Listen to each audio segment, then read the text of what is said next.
বর্তমান সময়ে একটা মৌলিক প্রশ্ন দেখা দিচ্ছে, সেটা হলো বর্তমান বিশ্ব ব্যবস্থা কি আসলে এককেন্দ্রিক ইউনিপোলার ওয়ার্ল্ড অর্ডার, নাকি আমরা একটা বহুমাত্রিক বিশ্ব ব্যবস্থায় বসবাস করছি যেখানে কোনো একক শক্তির কোনো একক আধিপত্য নেই, যেখানে একটা বিভিন্ন শক্তিগুলো এক উত্থান ঘটেছে।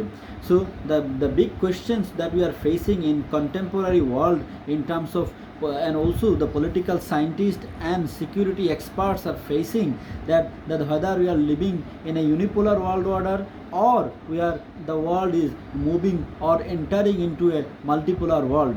So in this video I will try to put different aspects of whether it is truly an unipolar world still remains, or the world is heading towards a multipolar world order. So let us analyze the factors of the features of unipolar world order. So after the end of Cold War in 1990s, we see from after the Cuban Missile Crisis in 1962, when the world was bipolar, and there was a strategic an economic military confrontation between Soviet, or in terms of communism versus capitalism. So in 1990s, finally the fall of communism or the fall of Soviet Union and the triumph of the Western liberal democracy has made the world from a bipolar world to unipolar world. That unipolar world was dominated by the philosophy of capitalism or free market economy, and it was headed by the European Union and NATO, or in other words the Western countries, especially leading by the United States of America. So in 1990s, after the fall of Soviet Union, the bipolar world order has completely destroyed, and the emergence of new world order. And if we see the famous book of Francis Fukuyama, and he very very expertly argued, very strongly and accurately argued in his book The End of History and the Last Man. He said that the major areas of confrontation, that was the liberalism or capitalism versus communism, and he said that these Second World War, First World War, and Cuban Missile Crisis, Star War, everything happened due to the two main philosophical aspects of world systems, that is communism versus liberalism. He said that after the fall of communism, so that the unique and the wholesome triumph of capitalism or liberal democratic system throughout the world, and so there will not be a major confrontation in future. And that's why he argued that the history of world is already over. So the next world will be continue to be the triumph of liberal democracy and Western type of democracy, and the capitalism will dominate the world system. So and as the emergence of United States of America as a global leader, along with European countries, he said that there will not be a possibility, there is no possibility for emergence of another power in the world system. So the next world will be dominated by the Western democracy, Western capitalism, and United States America will leading from the front for the years to come. But unfortunately, when Francis Fukuyama wrote the book in 1992s, and in reply to his famous book, another American political scientist, and he come up with his very strong argument with his second book name is The Clash of Civilization, Samuel P. Huntington. In 1996, he brought a very strong dissertations and as a thesis, that is that yes, the economic confrontations or economic philosophical confrontations of communism or liberalism or capitalism, it does not matter. The future confrontation and the clash will be based on civilizational fault line.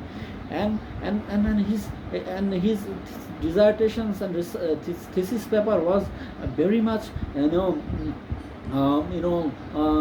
logical from a very common sense perspectives, and also if we analyze these contemporary situation in the present world order, Samuel Huntington's argument was there. Yes, the communism was done and dusted, and communist system was collapsed, but though the capitalism or liberal democracy has triumphed the world order, and but still, and there will be a major confrontation in the world systems. There will be a clash among civilizations. He identified few great civilizations. They will certainly emerge and to challenge the Western type of world order. And he argued that there is a Chinese civilization will emerge to challenge, and there will be a cultural that Islamic civilizations will challenge the Western civilizations.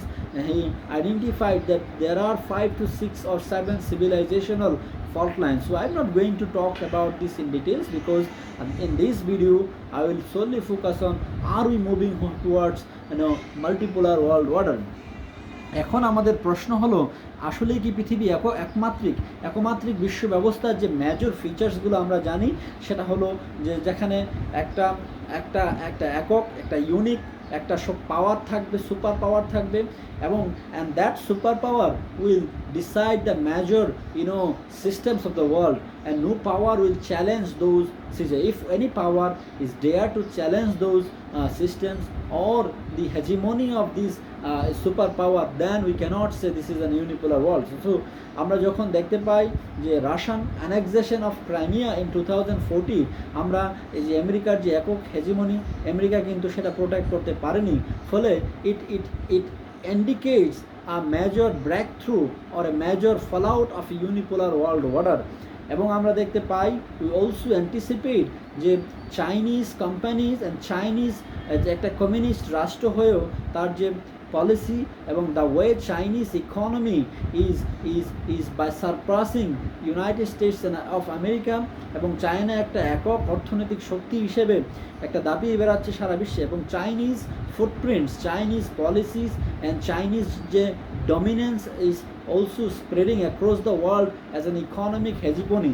এখন যদিও China তার military মাইট আমরা লক্ষ্য করছি না ওইভাবে, কিন্তু China তার যে অর্থনৈতিক সুপার পাওয়ার হিসেবে বিলিয়ন 300 বিলিয়নের উপরেও, ট্রিলিয়নের উপরে তার অর্থনীতি, চায়নার জিডিপি আমেরিকাকে ছাড়িয়ে গেছে অনেক আগেই, এবং চায়নার যে বেল্ট অ্যান্ড রোড ইনিশিয়েটিভ, এবং এগুলো ক্লিয়ারলি ইট চ্যালেঞ্জ দি ওয়েস্টার্ন ইকোনমিক হেজিমনি, এবং চায়নার যে শুধুমাত্র অর্থনৈতিক যে হেজিমনির উপরেই চায়না দাঁড়িয়ে থাকবে তা নয়, কেউ যখন অর্থনৈতিকভাবে শক্তিশালী হয় তার একটা পলিটিক্যাল একটা সুপার পাওয়ার হিসেবে অ্যাম্বিশাস আমরা লক্ষ্য করছি শি জিনপিংয়ের পলিসিতে, এবং সেজন্যই তিনি বেল্ট অ্যান্ড রোড ইনিশিয়েটিভ নিয়েছেন, এবং সে আফ্রিকাতে সামরিক ঘাঁটি গড়ছেন, এবং তাইওয়ানকে শক্তভাবে নিয়ন্ত্রণ করছে, এবং চায়না সিতেও তার স্ট্রং প্রেসেন্স আমরা লক্ষ্য করছি। ফলে এবং ওয়েস্টার্ন যে একটা নেটোর যে একটা একক আধিপত্য ছিল একটা দ্বিতীয় বিশ্বযুদ্ধের পরে, অর্থাৎ এবং কোল্ড ওয়ারের শেষ হওয়ার পরে, আফটার দ্য কোল্ড ওয়ারের পরে যে একটা ইউনিপোলার ওয়ার্ল্ড অর্ডার আমরা লক্ষ্য করেছি, এবং সেটার কিন্তু একটা থ্রেট হিসেবে চায়না অর্থনৈতিকভাবে দাঁড়িয়েছে।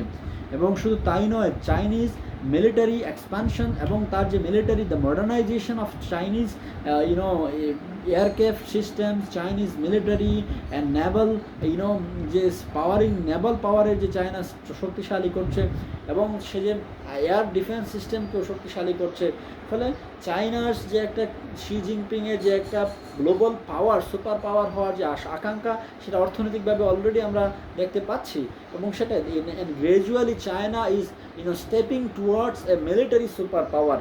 এবং চায়না এখন China is trying to make a block with একটা রাশিয়াকে নিয়ে একটা ব্লক করবার যে একটা প্রচেষ্টা, and that indicates that the world is moving towards another block or axis that clearly challenged the unipolar world order. In fact, India, we see, despite European Union sanctions, despite United States sanctions on Russia after the Russian invasion in Ukraine, India denies all those sanctions, and they are still buying crude oil and gas in a discounted prices from Russia. And as an India is also, wants to a world where their boys are counted, and also India tries to emerge as an independent actor, এবং India, China, Russia, তুরস্ক এবং আরও অন্যান্য দেশগুলো এখন চাচ্ছে যে এমন একটা বিশ্ব ব্যবস্থা যেখানে একটা একক ইউনিপোলার কোনো হেজিমনি থাকবে না, একটা মাল্টিপোলার ওয়ার্ল্ড অর্ডার ক্ষেত্রে এগিয়ে যাচ্ছে। এবং আমরা দেখতে পাচ্ছি যে এবং মিডল ইস্টে সিরিয়াতে যেখানে আমেরিকার কোনো এক নিয়ন্ত্রণ এখন আর নেই, the way Russia and Iran dominating the warfare outcome in Middle East, it clearly indicates the Western military hegemony is no longer there. So Russian annexation of Crimea in 2014, and we see NATO remain neutral and NATO remains silent.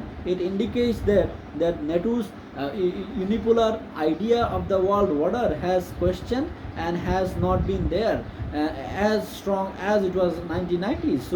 So in terms of economy, we see that it's the emergence of multipolar actor in world order. In terms of military, we see the shocking exit of United States of America from Afghanistan, the shocking exit from and also United States of America or NATO could not able to successfully handle the situation in Syria and Lebanon, and also so the way Russia with in coalition with Iran and China is also dominating in the warfare of Russia. So we can say that the outcome of Syrian conflict does not getting out of control of United States of America, the shocking exit of Afghanistan from shocking exit of United States of America from Afghanistan, and finally this is the biggest challenge that Mr. Putin invasion in Ukraine. The moment Ukraine show his interest to get membership of NATO, and Russia attacked on 24th February 2022, and still NATO and European countries did not able to protect Ukraine from Russian aggression. So whatever the outcome, whatever the consequences are facing Russia, but the question is that the moment we're talking about unipolarity, and that the certain countries' military power, economic power will be unchallenged and unprovoked by any power, and that is called unipolarity. So we can see that even United States of America and NATO's and European Union could not able to directly interfere to protect Ukraine from Russian aggression. So it clearly indicates that the unipolar world order, or the sole hegemony of United States of America or European Union or the Western Alliance or NATO, in other words, is no longer there. So we can say that the idea and notion of unipolar world order has been over. And let's see, are we living in a multipolar world order? I mean, yes, it is very difficult to say that, but still we see the emergence of India, emergence of Russia, emergence of China as an independent and a super power actor, or as a valuable and significant actor to challenge the West. It clearly indicates that still we are moving towards a multipolar world order. So এখন হচ্ছে Ukraine যুদ্ধের যদি রাশিয়ার একক বিজয় হয়, তাহলে আমরা বলতে পারবো এখন আসলেই পৃথিবীটা একটা বহুমাত্রিক একটা বৈশ্বিক ব্যবস্থার দিকে আমরা এগিয়ে যাচ্ছি।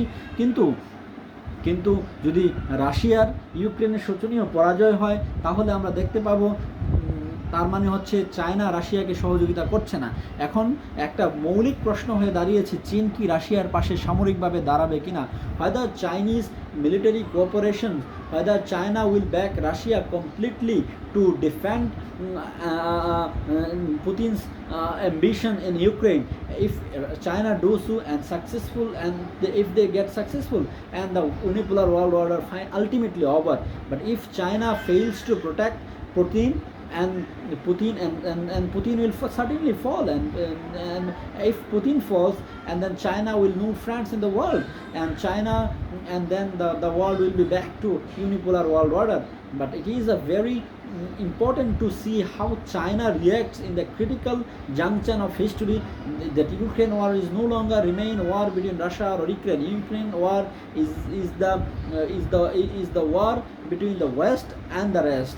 So if it is very interesting how China react to this Putin's desire to challenge the unipolar world order. If China refuses to support Putin militarily, and then we can say that the Western hegemony will prevail. But if China support Putin strongly, and Putin ambitions to challenge the unipolar world order, and that will be a big blow for the unipolar world order, and we will see the rise of a multipolar world order, and let's see what happens next. Thank you.